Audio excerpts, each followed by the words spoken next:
Good afternoon, traders. It's Bill Baruch with Blue Line Futures, and it's your midday market minute. PCE, the Fed's preferred inflation indicator, came in a little shy of expectations today at 1.9%. They were looking for 2. The Fed begins their two-day policy meeting today. They're expected with the policy statement tomorrow. They are not expected to raise rates. It's something about a 2% chance, but this lays the groundwork for September, which is highly priced in. Now, as well, we had Case-Shiller coming better than expected. Same with Chicago PMI and consumer confidence. The dollar is bouncing back a bit.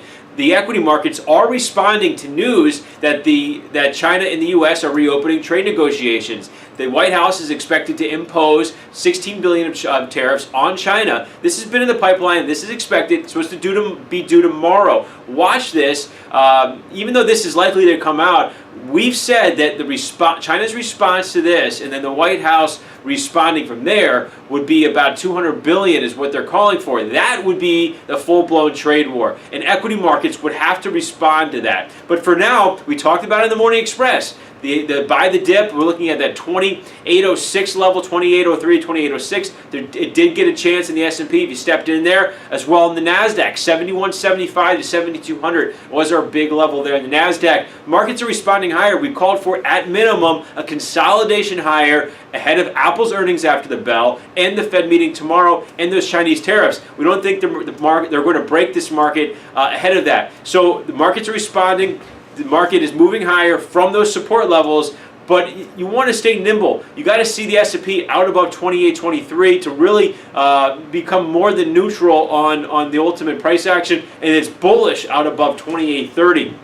Moving on to crude oil, it's been hit hard. The technicals aren't so favorable as you're seeing a little bit of a consolidation higher, that slightly higher highs and slightly higher lows that fell through the bottom. We are at support right now, 68.80, 68.60 area. Watch for this level to hold. It could respond and consolidate back towards the middle of its range before the end of the session. Lastly, looking at gold. It spiked higher on PCE, but that dissipated really quick, back down through session lows. And then we got the news on China and the U.S. trade talks, and gold rallied with the dollar.